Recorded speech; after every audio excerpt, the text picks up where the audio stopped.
नमस्कार, life okay समाचारमा स्वागत छ। सुरु गरौँ यस बुलेटिनका प्रमुख समाचारबाट। 226 जना नयाँ कोरोना संक्रमित थपिएसँगै नेपालमा कुल संक्रमित 1798। एमसीसी सम्झौतासँगै सम्बन्धित बजेट र कार्यक्रम सांसदले अनुमोदन गरेपछि मात्रै कार्यान्वयनमा जाने अर्थमन्त्रीको स्पष्टीकरण। विनियोजन विधेयक 2077 प्रतिनिधि सभामा बहुमतले स्वीकृत र पश्चिम रुकुम घटनालाई लिएर दलित सांसदहरूको नेतृत्वमा संसदीय समिति गठन हुनुपर्ने कांग्रेसको माग। अब समाचार विस्तारमा। सोमबार एकै दिन नेपालमा 226 जनामा कोरोना संक्रमण पुष्टि भएको छ। देशका विभिन्न स्थानमा रहेको प्रयोगशालामा गरिएको जाँचमा 226 जना नयाँ कोरोना संक्रमित फेला परेको स्वास्थ्य मन्त्रालयका प्रवक्ता डाक्टर विकास देवकोटाले जानकारी दिनुभयो। संक्रमितमा 213 जना पुरुष र 13 जना महिला रहेका छन्। नयाँ संक्रमित थपिएसँगै संक्रमितको संख्या 1798 पुगेको छ, जसमध्ये 221 जना उपचारपछि डिस्चार्ज भएका छन्। नेपालमा कोरोना संक्रमणका कारण 8 जनाको भने मृत्यु भइसकेको छ। सोमबार डोटीमा पनि संक्रमित थपिएसँगै संक्रमित जिल्लाको संख्या 59 पुगेको प्रवक्ता देवकोटाले जानकारी दिनुभयो। पछिल्लो अपडेट अनुसार नयाँ संक्रमित व्यक्तिहरूको संख्या थप भएको 226 रहेको छ, जसमध्ये 213 जना पुरुष र 13 जना महिलाहरू हुनुहुन्छ। उहाँहरूमध्ये प्रदेशको जनस्वास्थ्य प्रयोगशाला विराटनगरमा 2 जना, झापा 12 देशीका 32 र 46 वर्षीय पुरुष हुनुहुन्छ। त्यसै गरी पोखराको प्रयोगशालामा प्रादेशिक प्रयोगशालामा गरिएको परीक्षणमा नवलपरासी पूर्व कावासोतीका 2 जना 22 र 36 वर्षीय पुरुष, त्यसैगरी नवलपरासी पूर्वकै बिना त्रिवेणीका 1 जना 14 वर्षीय बालक हुनुहुन्छ। त्यसैगरी कर्णाली स्वास्थ्य विज्ञान प्रतिष्ठानमा गरिएको परीक्षणमा 43 जनाको पोजिटिभ आएको छ। उहाँहरू दैलेख जिल्ला नारायण नगरपालिकाका 9 जना 17 देखि 35 वर्ष उमेरका पुरुषहरू हुनुहुन्छ। त्यस्तै गरी दैलेखकै सिमाडाका 2 जना 24 र 29 वर्षीय पुरुष हुनुहुन्छ। त्यसैगरी दैलेखकै देवाकाँडाका 3 जना 18 देखि 38 वर्षीय पुरुष हुनुहुन्छ। दैलेखकै सोधका 1 जना र साधुका 1 जना हुनुहुन्छ। उहाँहरू 35 र 22 वर्षीय पुरुष हुनुहुन्छ। कोरोनाको आशंकामा गएको 24 घण्टामा 2310 जनाको पीसीआरबाट नमुना परीक्षण भएको छ। नेपालमा हालसम्म 1,85,660 जनाको कोरोना परीक्षण भएको स्वास्थ्य तथा जनसङ्ख्या मन्त्रालयले जनाएको छ। 71,903 जनाको पीसीआर र 1,13,757 जनाको आरडीटीबाट परीक्षण भएको मन्त्रालयका प्रवक्ता विकास देवकोटाले बताउनुभयो। अर्थमन्त्री डाक्टर युवराज खतिवड़ाले अमेरिकी सहयोग मिलेनियम च्यालेन्ज कर्पोरेसन सम्झौतासँग सम्बन्धित बजेट र कार्यक्रम सांसदले अनुमोदन गरेपछि मात्रै कार्यान्वयनमा जाने स्पष्ट पार्नु भएको छ। प्रतिनिधि सभाको सोमबारको बैठकमा आर्थिक वर्ष 2077-78 को बजेटमा सांसदहरूले उठाएको विषयमाथि स्पष्ट पार्दै मन्त्री डाक्टर खतिवड़ाले सो विषयमा प्रधानमन्त्री केपी शर्मा ओलीले यही जेठ 6 गते स्पष्ट पारिसक्नु भएकाले सोही अनुसार हुने बताउनुभयो। मन्त्री डाक्टर खतिवड़ाले स्वदेशी आवश्यकता, राष्ट्रिय प्राथमिकता र हितलाई ध्यानमा राखेर वैदेशिक सहायता नीति अनुसार वैदेशिक सहयोग लिई कार्यान्वयन गरिने पनि स्पष्ट पार्नुभयो। विषम परिस्थितिमा प्रदेश र स्थानीय तहमा पनि चालु वर्षकै बजेट खर्च भइ नसक्ने र फ्रिज नहुने रकम आगामी आर्थिक वर्षमा सङ्घ र प्रदेशले खर्च गर्न सक्ने हुनाले त्यहाँ ठुलो रकम आगामी आर्थिक वर्षको लागि पनि रहन्छ। त्यसो हुँदाखेरि हामीले अहिले दिएको स्रोत र अहिले चाहिँ तल निक्षेपण भएको स्रोतलाई खर्च गर्न सकियो भने त्यो ठुलो उपलब्धि हुन्छ। त्यसतर्फ मैले मान्य सदस्यज्यूहरूलाई सम्मानीय सभामुखज्यू मार्फत अनुरोध गर्न चाहे। त्यसपछि एउटा प्रसङ्ग उठाउनु भएको छ मान्य सदस्यज्यूहरूले तराई मधेसको बजेटको सन्दर्भमा। मेरो अनुरोध छ, अहिले वित्त आयोगले दिएको जुन सूत्र छ त्यसमा विकासका मापदण्डहरू, खास गरी मानव विकास सूचकाङ्क, विकासको अवस्था, दुर्गमताको अवस्था, यी यावत कुराहरूलाई ध्यानमा राखेर त्यो वित्त आयोगले सूत्र दिएको छ। त्यसको आधारबाट उपलब्ध भएको स्रोतलाई अर्थ मन्त्रालयले बाँड्ने हो। त्यो सूत्रमा समस्या छ, हामी छलफल गरौँ। तर एउटा संवैधानिक आयोगले धेरै परिष्कृत ढङ्गले तयार गरेको सूत्रलाई त फेरि हामीले मान्नै पर्ने हुन्छ। हामीले त्यो मान्नुपर्छ र सर्वसम्मत मान्ने गरी नै त्यो संवैधानिक आयोग बनाएको होला नि त। त्यसो हुनाले त्यसले दिएको कुरालाई अर्थ मन्त्रालयले स्वीकार गरेको छ र त्यसको आधारबाट बजेट विनियोजन भएको छ। अब खास क्षेत्रमा तराई मधेसमा कसैले मध्य पहाडमै पनि भन्नुभयो धेरै खर्च चाहिँ स्रोतहरू भएन भनेर। म के अनुरोध गर्न चाहन्छु भने तराई मधेस केन्द्रित कार्यक्रमहरू, तराई मधेस समृद्ध सिँचाइ कार्यक्रम, तराई मधेस सडक पूर्वाधार विशेष कार्यक्रम, सघन सहरी विकासका धेरै कार्यक्रमहरू तराईमा, जनता आवासका कार्यक्रमहरू धेरै तराईमा, त्यसै गरी अहिले तत्कालै लाभ लिने गरी सिर्जना गर्न खोजेका चाहिँ स्यालो ट्युबवेल, डिप ट्युबवेलका अधिकांश कार्यक्रमहरू तराई मधेसमा, गोबर ग्यासमा 50,000वटा थप गोबर ग्यास चाहिँ जडान गर्ने भनेको छ त्यो कार्यक्रम तराईमा, अनि त्यसै गरी सुनकोशी मरिन, हुलाकी सडक, व्यापारिक मार्ग, औद्योगिक कोरिडर, यी सबै सडकहरू तराईमै छन्। अब तराई मधेसमै छन्। अब कहाँ पर्यो या कहाँ परेन भन्दा कुनै खास निर्वाचन क्षेत्रलाई लक्षित गरेर भन्नुभएको हो भने छलफल गर्न सकिन्छ, तर बजेट भौगोलिक हिसाबले सन्तुलित छ। यसमा धेरै बहस गर्नुपर्छ जस्तो मलाई लाग्दैन। उहाँले कोरोना महामारीका कारण खर्चमा मितव्ययिता अपनाउँदै प्रशासनिक र कार्यालयगत खर्चमा 28% कटौती गरिएको बताउनुभयो। खतिवडाले सर्वसाधारण जनताले न्यून मूल्यको गाडीबाट लाभ लिन सक्ने भएकाले विद्युत बचत गर्ने नाममा महँगो विद्युतीय गाडी किनेर रकम विदेशी नहुने स्पष्ट पार्नु भएको छ। केही अध्यादेश खारेज गरी नेपाल ऐनको साबिकको व्यवस्था जगाउन बनेको अध्यादेशलाई प्रतिस्थापन गर्ने विधेयक 2077 प्रतिनिधि सभामा प्रस्तुत भएको छ। प्रतिनिधि सभाको सोमबारको बैठकमा कानून, न्याय तथा सांसदीय मामिला मन्त्री शिवमाया तुम्बाहाम्फेले उक्त विधेयक पेश गर्नुभएको थियो। त्यसअघि उहाँले केही अध्यादेश खारेज गरी नेपाल ऐनको साबिकको व्यवस्था जगाउन बनेको अध्यादेशलाई प्रतिस्थापन गर्ने विधेयक 2077लाई प्रस्तुत गर्न अनुमति माग्ने प्रस्ताव प्रस्तुत गर्नुभएको थियो। बैठकमा प्रधानमन्त्री केपी शर्मा ओलीको तर्फबाट कानून मन्त्री तुम्बाहाम्फेले राज्यका निर्देशक सिद्धान्त, नीति र दायित्व कार्यान्वयनका सम्बन्धमा गरेको काम र प्राप्त उपलब्धि सहितको नेपाल सरकारको आर्थिक वर्ष 2075-76 को वार्षिक प्रतिवेदन पेश गर्नुभएको थियो। त्यस्तै महिला तथा सामाजिक समितिकी सभापति निरु देवी पालले महिला तथा सामाजिक समितिको वार्षिक प्रतिवेदन 2077 पेश गर्नुभएको थियो। रुकुम पश्चिमको चौरजहारीमा भएको घटनाको निष्पक्ष छानबिन गरी दोषीमाथि कारबाही गर्न माग गर्दै सोमबार पनि काठमाडौँमा प्रदर्शन गरिएको छ। नेपाल दलित संघ काठमाडौँ जिल्ला कार्य समिति लगायत विभिन्न संघ संस्थाहरूले उक्त घटनाको सत्य तथ्य छानबिनको माग गर्दै सोमबार प्रदर्शन गरेको हो। जातीय छुवाछुतकै कारण घटना भएकाले पीडकलाई तत्काल सजायको माग गर्दै प्रदर्शन गरिएको उनीहरूले बताएका छन्।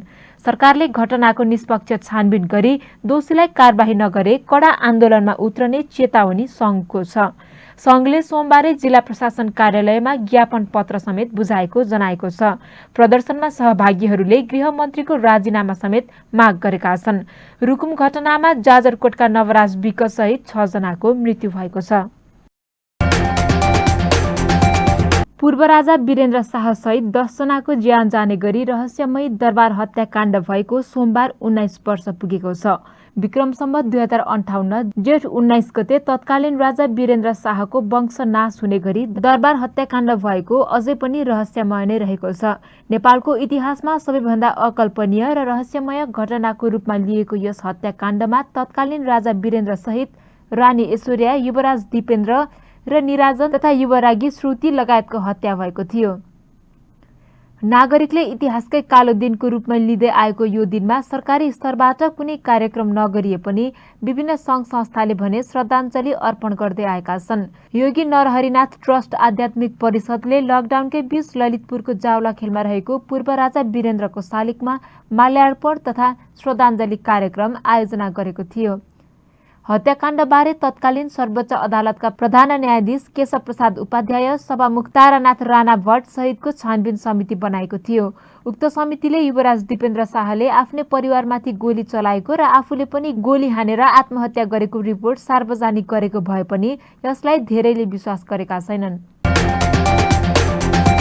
पछिल्लो समय काठमाडौँ उपत्यकामा सरकारले जारी गरेको लकडाउनको उल्लङ्घन बढ्दै गएको छ। गत वर्ष चीनको वुहानबाट सुरु भएको कोरोनाको संक्रमण बढ्न थालेपछि सरकारले गत चैत्र 11 गतेदेखि लकडाउन गरेको थियो। पछिल्लो पटक लकडाउनलाई जेठ 32 गतेसम्म लम्ब्याइएको छ। तर 70औं दिनसम्म आइपुग्दा लकडाउन उल्लङ्घन बढ्नेको संख्या पनि बढ्दै गएको छ। उपत्यकामा सडकमा सार्वजनिक बाहेक निजी सवारी निर्बाध रूपमा गुडिरहेका छन्। सरकारले केही दिन पहिले लकडाउनको मोडालिटी पनि परिवर्तन गर्ने तयारी गरेको छ।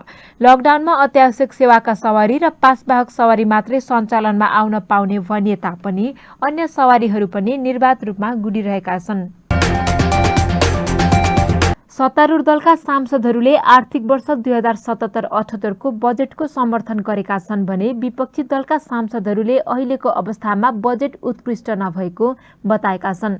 राष्ट्रिय सभाको सोमबारको बैठकमा नेकपाका सुमनराज प्याकुरेलले कोभिड-19 रोकथाम, वृद्ध भत्तालाई निरन्तरता, उद्योग सञ्चालन, सहकारी खेती लगायतमा जोड दिएका कारण बजेट उत्कृष्ट रहेको बताउनुभयो। सरकारले प्रस्तुत गरेको बजेटले वैदेशिक रोजगारीमा गएका युवालाई स्वदेशमै रोजगारीको लागि सहयोग पुर्याएको उहाँको भनाइ छ।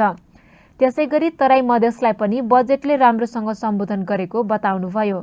जुन ठाउँबाट म बिउ किनेको ठाउँबाट त्यो बिल पेश गर्दाखेरि आचार्य ठाउँबाट बिल पेश गरेपछि त्यसको मूल्य फिर्ता पाउने, सबै स्थानीय तहमा कृषि र पशु सेवाको प्राविधिकको व्यवस्था, भूमि बैंकको र चक्लाबन्दीको र सहकारी खेतीमा जोड, यस्ता प्रोग्रामहरू जुन ल्याएको छ त्यस्तै आफ्नो गाउँ आफै बनाउको भावना अनुसार राहतमा होइन, मान्छेलाई मागेर खाने या कसैप्रति आश्रित भएर खाने होइन कि श्रममा बाँच्ने वातावरण बनाउन, सामाजिकता, भौतिक विकास आयोजनामा विपन्न परिवार लक्षित कामको लागि खाद्यान्नको कार्यक्रम, यस्ता कार्यक्रमहरूमा बजेट विनियोजन गरिएको छ। त्यस्तै कोरोनाबाट थलिएको उद्योगहरूलाई विभिन्न राहतको व्यवस्थापन गरिएको छ भने स्वरोजगारको वातावरण बनाउन स्वदेशी श्रमिकहरूलाई 2 वर्ष रोजगारीको ग्यारेन्टी सहित काममा लगाउने उद्योगहरूलाई त्यस्ता श्रमिकको सिकारु अवस्थाको 3 महिनाको न्यूनतम श्रमको मूल्य सरकारले तिरिदिने व्यवस्थापन गरेर अहिले जुन विदेशबाट जुन मान्छेहरू आइरहेका छन्, विभिन्न देशमा श्रमिकको रूपमा रहनुभएका जुन मान्छेहरू फर्केर आइरहन्छ उहाँहरूलाई नेपालमा व्यवस्थापन गर्न यसले ठुलो सघाउ पुर्याउँछ भन्ने मेरो बुझाइरहेको छ। 2200-2300 किट खर्च गरिसक्यौँ। अब हामीसँग 600-700 किट मात्र बाँकी छ र पारीबाट हाम्रो नेपाली अन्य मुलुकबाट आउने कर्मचारी छ, तिनको PCR चेक गर्नुपर्ने अवस्था छ। तिनको PCR गर्नलाई सरकारले तत्काल PCRहरू मगाउनु पर्थ्यो। अहिलेसम्म 3 महिना भयो सरकार सुतेर बसिरहेको छ, निन्द्रामा छ सरकार। यस्तो हिसाबले अहिले 6 अरब रुपियाँ चाहिँ उसको लागि PCR चेक गर्नु भनेर सरकारले पैसा छुट्याएको देखिन्छ। 6 लाख मान्छेलाई मात्रै पुग्छ। आजको खर्च छोड्ने हो भने टेको हस्पिटलमा एउटा PCR चेक गरेको 15,000 भनिन्छ, बजारमा पनि आइसक्यो 15,000 लाग्छ। जसले टेस्ट गर्न चाहन्छ गरोस् भनेर आइसक्यो र यो खर्च अब 10,000 मा झारिएको छ। अहिले 10,000 किन झारियो र हिजो 15,000 किन लाग्यो? यो बीचको पैसा कसले खायो? यसको अनिवार्यता कसले गर्यो? त्यसकारण पनि यो 6 लाख मान्छेलाई मात्रै 6 लाख मान्छेको लागि मात्रै टेस्ट गरेर नपुग्ने भयो भने त्यसको लागि बजेट फेरि कहाँबाट आउँछ? र अर्को कुरो, सम्मान्य अध्यक्ष महोदय, सरकारका अर्थमन्त्रीले बजेट पढ्दा पढ्दै बजेटमा छलफल गर्दै प्रतिपक्षका सांसदहरू उठाएको कुरामा सत्ता पक्षको सांसदहरूले जवाफ दिने होइन। हाम्रो ऐन कानुन नियम र नियमावलीले त्यो व्यवस्था गरेको छैन। हामीले बोलेको कुरा आपत्ति लाग्यो भने नियमावली गर्नु पर्यो माननीयज्यूहरूले। र तपाईँहरूको सरकारको पालामा कस्तो बजेट थियो हामीलाई थाहा थियो भनेर हामीलाई प्रश्न गर्ने होइन। यो हामीलाई सोधेको प्रश्नको जवाब अर्थमन्त्रीले अथवा सरकारका कुनै तोकिएका मन्त्रीले जवाफ दिने हो। त्यसकारण हामी यहाँ माननीय बिचमा चाहिँ जुवारी खेल्न बसेका होइनौँ। सरकारका गरेका गल्ती क्रियाकलापको बारेमा हामीले कुरा उठाएका हौँ। त्यसलाई सच्याएर जाओस् सरकार भनेर। यो मुलुक राम्रो भयो भने मेरो मुलुक होइन, मैले सुविधा, यो मुलुक सुविधा सम्पन्न भयो भने त्यो सुविधा मैले उपभोग गर्न पाउँदिनँ। बाटो राम्रो भयो भने त्यो बाटोमा म हिँड्न पाउँदिनँ, मैले पनि अवश्य त्यो बाटोमा हिँड्न पाउँछु। त्यसकारण यो मुलुक बनोस् भन्ने म चाहन्छु। बैठकमा सांसदले उठाएका प्रश्नको जवाफ दिँदै अर्थमन्त्री डाक्टर युवराज खतिवड़ाले राजस्व धेरै उठ्न सक्दैन भनेकै कारणले चालु वर्षको अनुमानमा पनि 10% न्यून अनुमान गरेको बताउनुभयो। आन्तरिक ऋणको कुरामा संवैधानिक आयोग वित्त आयोगले दिएको सीमामै ऋण उठाउने व्यवस्था गरिएको उहाँले बताउनुभयो। उहाँले स्वास्थ्य क्षेत्रको बजेटलाई अझै बढाएर लानुपर्ने जिकिर गर्नुभयो। 10% पनि कुनै बेला पुग्ला, तर त्यो बेला हाम्रा स्वास्थ्य चौकी जाने बाटो पनि बनिसकेका हुनुपर्छ। स्वास्थ्य चौकीमा विद्युतीकरण पनि भइसकेको हुन्छ, अस्पतालमा ती सुविधाहरू पुगिसकेको हुनुपर्छ। अहिले हामीले विद्यालय र स्वास्थ्य चौकी अस्पताल मात्रै बनाएर पुग्दैन, अरू पूर्वाधारमा पनि खर्च गर्नु छ। जुन मुलुकले अरू पूर्वाधार बनाइसके र अब उनीहरूलाई भनेको खालि जनस्वास्थ्यसँग मात्रै सम्बन्धित विषयमा लगानी गर्नु छ, उनीहरूले 10% त भन्छन् नै, तर हामीले स्वास्थ्यसँग जोडिएका धेरै कुराहरू, शिक्षासँग जोडिएका धेरै पूर्वाधारका कामहरू गर्नु छ। स्वास्थ्य चौकी बनेको छ, खोल्सापारी, बर्खामा पानी आउँछ, कलबट छैन, तपाईँले सेवा लिन पाउनुहुन्न, त्यो कलबट बनाउनु पर्यो कि परेन। स्वास्थ्य संस्था बनेको छ, बिजुली छैन, सानोतिनो स्वास्थ्योपचारको काम गर्ने एउटा फ्रिज चलाउन सकिँदैन, विद्युतीकरण गर्नु पर्यो कि परेन। यी यावत कुराहरूलाई पनि राज्यले समग्रमा ध्यान दिनुपर्छ। त्यस बीचमा पनि स्वास्थ्य क्षेत्रको बजेट 3 वर्षमा 2.5%बाट 6.1% पुगेको छ, अझै पनि पुगेको छैन। तर बाटो त्यही सही बाटोमा हामी हिँडिरहेका छौँ, अझ बढाएर लानुपर्छ। आकस्मिक स्वास्थ्य उपचारको लागि उपकरणहरू किन्न भनेर 6 अर्ब रुपियाँ राखिएको छ, त्यो पुग्दैन भन्ने भन्नुभएको छ। जोखिम बढ्यो, एकदमै धेरै टेस्ट गर्नुपर्ने भयो भने पुग्दैन। तर अहिले हामीले चालु वर्षमै केही महिनाको लागि पुग्ने स्वास्थ्य उपकरण खरिदको व्यवस्था गरिसकेका छौँ। करिब 5 अर्ब रुपियाँ त यो आर्थिक वर्षभरिमा ती उपकरणहरू किनिसक्ने गरी अर्थ मन्त्रालयले आफ्नो फन्डबाट निकासा गरिसकेको छ। उहाँले सार्वजनिक विद्युतीय साधनलाई प्रवर्धन गर्ने नीति कायमै रहेको पनि बताउनुभयो।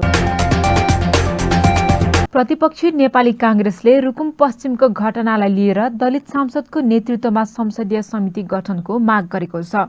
प्रतिनिधि सभाको सोमबारको बैठक सुरु हुन साथ नेपाली कांग्रेसका सांसदहरू उठेर बोल्ने समय माग गरेका थिए।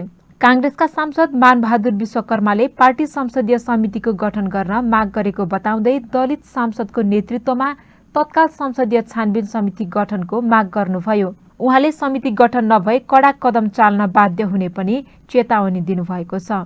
तिनीहरू चाहिँ हाम फाले भनेर भन्नुभएको छ। वास्तवमा पोस्टमार्टम गर्दाखेरिमा ती चाहिँ मृतकका चाहिँ पेटबाट चाहिँ पानी आएको छैन। मान्छे हाम फालेपछि सबैभन्दा पहिले पानी पिउँछ, तर तिनीहरूको पोस्टमार्टम गर्दा पेटबाट पानी नआउनुको कारण के हो त भन्दाखेरिमा तिनीहरूलाई मारेर चाहिँ फालिएको थियो। त्यस्तै कसैलाई चाहिँ डोरी बाँधेर र खोलामा फालिएको चाहिँ घटना चाहिँ यो छ। र यति ठुलो घटना घटिसकेपछि अहिलेको चाहिँ जुन चाहिँ गृहमन्त्रीले जुन गठन गर्नुभएको छ, साधारण कर्मचारीको अध्यक्षतामा जुन चाहिँ छानबिन समिति गठन भएको छ, त्यो छानबिन समितिले न्याय दिन सक्दैन र समितिले मान्य चाहिँ हाम्रो समितिलाई हामीलाई मान्यता पनि छैन। यस हत्याकाण्डलाई फितलो बनाउनका लागि जाजर कोर्टमा आर्थिक चलन चाहिँ भइराखेको पनि हामीले चाहिँ रिपोर्ट पाइराखेका छौँ सरकारको पक्षबाट, सत्ता पक्षको पक्षबाट। यस घटनाका पछि संयुक्त राष्ट्रसङ्घको ध्यान आकर्षण पनि भएको छ र उसले निष्पक्ष समिति गठन गर्नका लागि माग पनि गरेको छ भने नेपाली कांग्रेसले त्यो घटनाको निन्दा गर्दै एक संसदीय समितिको पनि माग गरेको कारण आज हामी चाहिँ त्यो मागलाई लिएर यहाँ उपस्थित भएका छौँ। त्यसो भएकोले सभामुख महोदय, म के भन्न चाहन्छु त भन्दाखेरिमा उक्त घटनाको निष्पक्ष छानबिनका लागि दलित सांसदको नेतृत्वमा संसदीय समिति तत्काल गठन होस्, यही माग हामी राख्छौँ। र यदि चाहिँ तत्काल गठन भएन भने योभन्दा कडा कदम हामीलाई चाल्न बाध्य नपारियोस्, यति नै भन्न म चाहन्छु। हवस्, धन्यवाद। त्यस्तै बैठकको शून्य समयमा नेपाली कांग्रेसका गगन कुमार थापाले संविधानमा दलितको हकको स्पष्ट व्यवस्था भए पनि रुकुमको घटनाले नेपालीको अनुहारमा कालो पोतेको बताउनुभयो। विनियोजन विधेयक 2077 प्रतिनिधि सभामा स्वीकृत भएको छ। सोमबार बसेको प्रतिनिधि सभाको दोस्रो बैठकले अर्थमन्त्री डाक्टर युवराज खतिवड़ाले संसदमा प्रस्तुत गर्नुभएको सो विधेयकमाथि विचार गरियोस् भन्ने प्रस्ताव बहुमतले स्वीकृत भएको हो। राम्रो कामको पनि आलोचना धेरै हुँदाखेरि त्यसको फेरि अर्थ अघि मैले भने जस्तै लगाउनु पर्ने हुन्छ। त्यो विषयमा मैले खालि मेरो एउटा कमेन्ट मात्रै राख्न चाहे। अब के आयोजनाको विषयमा कुरा गर्नुभएको छ, यो विनियोजन विधेयकको विषयमा राखिएका ऐनका कुराहरूसँग सम्बन्धित छन् यो कुराहरू। अनि अहिले मन्त्रालयगत रूपमा हुने खानेपानीको लक्ष्य कति भयो भन्नुभएको छ, त्यो 92% राखेको थियो चालु वर्षमा, अर्को वर्ष 94 राखेको छ, 2%ले बढाउने नि भनेको छ। अब दार्चुला टिङ्कर सडकको चाहिँ काम हुँदै नै छ, त्यो बजेट सुनिश्चितै छ। अनि भन्सार, यो खास गरी सुर्तीजन्य वस्तुको चाहिँ भन्सार भन्नुभएको छ, त्यो चुरोट सिगार गुर्खाको बढेकै छ। अनि अरू कतिपय कुराहरू चाहिँ यो 22,000 चाहिँ हेक्टर जमिनमा सिँचाइ कसरी हुन्छ भन्नुभएको छ, 5,000 ट्युबवेल र 247 सालो ट्युबवेल र 247वटा डिप ट्युबवेलबाट गर्ने ठुला आयोजना कार्यान्वयन गर्न कोरोनाको कारणले अलि ढिलो हुन्छ कि भनेर छिटो बाटोबाट जान खोजिएको छ। त्यो 5,000 सालो ट्युबवेल र अनि त्यो 247वटा डिप ट्युबवेलले त्यति नै गर्ने भनेर विज्ञहरूले दिनुभएको अङ्क मैले बोल्दैछु। त्यो समेत अरू केही लिफ्ट इरिगेसन प्रोजेक्टहरू पनि त्यसमा छन्। त्यति त हिसाब गरेरै लेखिया हुन्छ, त्यसमा धेरै शङ्का नगरिदिनु होला। विधेयक स्वीकृत हुनु पूर्व विधेयकमाथिको सैद्धान्तिक छलफलमा सांसदहरूले कोरोना नियन्त्रण र त्यसबाट प्रभावित भएका नागरिकहरूको सुरक्षामा ध्यान दिनुपर्ने बताएका थिए। सांसदको जिज्ञासामा अर्थमन्त्री डाक्टर खतिवडाले स्वास्थ्य क्षेत्रमा यसपालिको बजेट केन्द्रित भएको स्पष्ट पार्नुभयो। महानगरीय प्रहरी वृत्त थानकोटले लकडाउनको अवधिमा 1400 लिटर भन्दा बढी घरेलु मदिरा नष्ट गरेको छ। लकडाउनको अवधिमा घरेलु मदिरा बनाउने 23 स्थानमा छापा मारेको र 1410 लिटर बढी घरेलु मदिरा नष्ट गरिएको महानगरीय प्रहरी वृत्त थानकोटका प्रमुख घनश्याम श्रेष्ठले जानकारी दिनुभयो। सो क्रममा 16,700 लिटर घरेलु मदिरा बनाउने कच्चा पदार्थ नष्ट गरिएको उहाँले बताउनु भएको छ। लकडाउनलाई चन्द्रगिरी नगरपालिकाको क्षेत्रमा महानगरीय प्रहरी वृत्त थानकोट र यस मातहतका प्रहरी कार्यालयहरूबाट थप व्यवस्थापन, थप प्रभावकारी बनाउने क्रममा हामीले बढी भिडभाड हुने, अनावश्यक रूपमा भिडभाड जम्मा हुने स्थानहरू, चिया पसल, मदिरा पसल र यसका उत्पादन हुने स्थलहरूमा हामीले पहिलादेखि नै, सुरुका दिनदेखि नै हामीले यसलाई निरन्तर निगरानी गरिराखेका थियौँ। र यसै क्रममा हामीले चैत्र 11 गते लकडाउन सुरु भएदेखि यो जेठ 18 गतेसम्म हामीले 1410 लिटर घरेलु मदिरा जफत गरेर नष्ट गरेका छौँ भने 16,700 लिटर घरेलु मदिरा बनाउने कच्चा पदार्थ कुल गरेर करिब 18,000 लिटर घरेलु मदिरा र यससँग सम्बन्धित कच्चा पदार्थहरू नष्ट गरेका छौँ। 23वटा घरेलु मदिरा उत्पादन गर्ने स्थलहरूमा हामीले छापा मारेका छौँ। त्यो सम्पूर्ण चिजवस्तुहरू हामीले बरामद गरेका छौँ। चन्द्रगिरी नगरपालिका लगायतका स्थानमा शान्ति सुरक्षा कायम गर्नका लागि वृत्त निरन्तर लागि परेको उहाँले बताउनुभयो। राष्ट्रिय जनता पार्टी र समाजवादी पार्टीको नेपालको संविधान विधेयक संघीय संसद सचिवालयमा दर्ता भएको छ। सो दलले सोमबार विधेयक गैर सरकारी विधेयकको रूपमा संविधान विधेयक सचिवालयमा दर्ता गराएका हुन्। संविधान संशोधनको प्रस्तुतकर्ता राजपाका लक्ष्मणलाल कर्ण र समाजवादीका राजेन्द्र प्रसाद श्रेष्ठ रहनु भएको छ। राजपा समाजवादी पार्टीले एकता घोषणा गरेर जनता समाजवादी पार्टी गठन गर्ने घोषणा गरेपछि कानूनी मान्यता नपाइसकेकाले दुई दलका नाममा विधेयक दर्ता भएको हो। एउटा हामीले आयोगको माग गरेका छौँ, पहिले पनि थियो यो, त्यसकारण फेरि चर्चा मैले किन गरिनँ भने पहिले 4 मुद्दैमा पनि हामीले राखेका थियौँ आयोग बनाओ र आयोग बनाएर फेरि पुनर्संरचना गर भन्ने हाम्रोमा पहिले पनि लेखेका थियौँ र अहिले पनि त्यो कुरा छ। पहिलेको 4 मुद्दामा भाषा सम्बन्धी कुरा थियो, त्यसपछि संविधान संशोधन जुन 274 मा छ, प्रदेशको सीमाङ्कन फेर्दाको अवस्थामा सबै प्रदेशको जरुरी रहँदैन, जसलाई असर पर्छ त्यसको मात्रै सहमति लिने वा परामर्श लिने हो, त्यो व्यवस्था राख्यो। विधेयकमा राजदूत लगायत संवैधानिक नियुक्ति समावेशी र समानुपातिक हुनुपर्ने माग पनि उल्लेख छ। यसअघि शुक्रबार सो दलले संविधान संशोधन विधेयक संसदमा दर्ता गराउन खोजेको थियो। संसद सचिवालयले अध्ययन गर्ने भनेपछि विधेयक दर्ता हुन सकेको थिएन।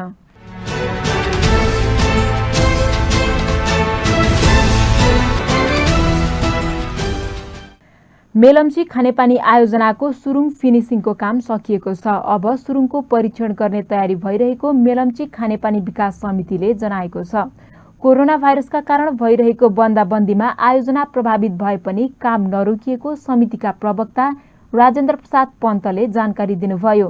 निर्माण सम्झौता अवधिभित्रै काम सम्पन्न हुने पन्तको भनाइ छ। सरकारले आर्थिक वर्ष 2077-78 को वार्षिक बजेट मार्फत मेलम्ची खानेपानी आयोजनाको निर्माण कार्य चालू आर्थिक वर्षभित्र सम्पन्न गरी आगामी आर्थिक वर्षको सुरुमै काठमाडौँ उपत्यकामा पानी वितरण गर्ने जनाएको छ। सरकारले मेलम्ची पहिलो र दोस्रो चरणका लागि 5 अर्ब 46 करोड रुपैयाँ विनियोजन गरेको छ, जस अनुसार दोस्रो चरणमा याङ्ग्री र लार्के खोलाको पानी मेलम्चीको सुरुङमा मिसाइनेछ।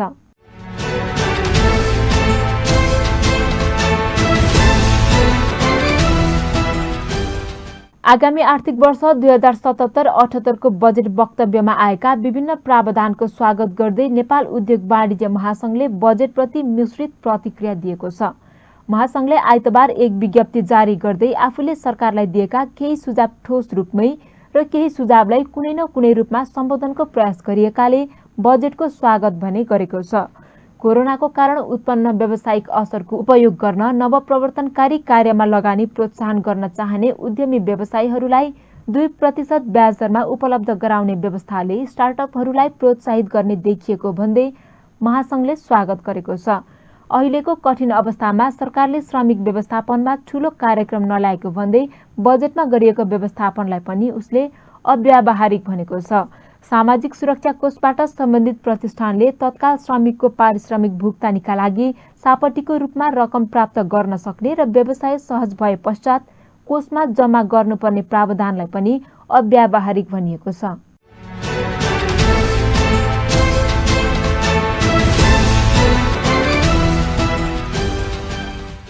कोरोना भाइरसको संक्रमणबाट सबैभन्दा बढी प्रभावित देशहरूको सूचीमा भारत 7औं स्थानमा पुगेको छ।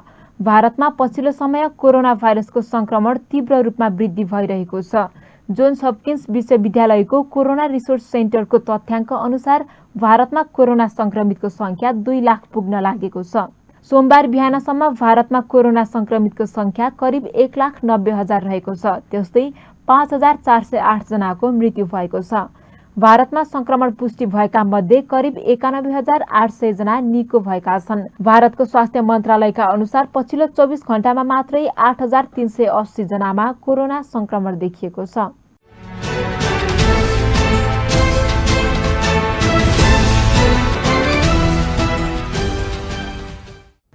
विश्व स्वास्थ्य संगठन WHOले विश्वभर 13 देखि 15 वर्ष उमेर समूहका 4 करोड भन्दा बढी किशोर किशोरीमा धूम्रपानको लत रहेको जनाएको छ।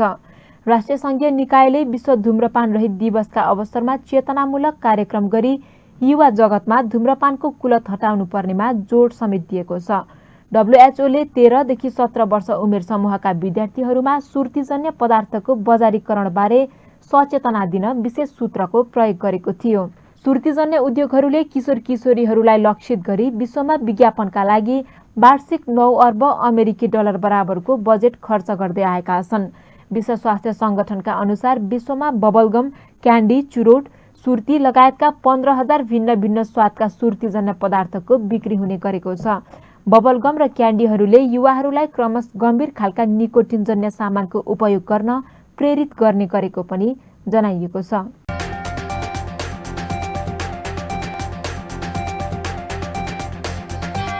अन्त्यमा प्रमुख समाचार फेरि एकपटक। 226 जना नयाँ कोरोना संक्रमित थपिएसँगै नेपालमा कुल संक्रमित 1798। MCC सम्झौतासँगै सम्बन्धित बजेट र कार्यक्रम सांसदले अनुमोदन गरेपछि मात्रै कार्यान्वयनमा जाने अर्थमन्त्रीको स्पष्टीकरण।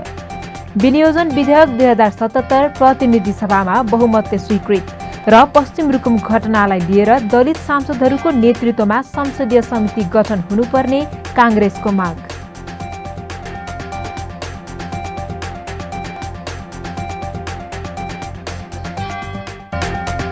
लाइफ ओके समाचार यति नै। हेर्दै गर्नुहोला लाइफ ओके टेलिभिजन। नमस्कार।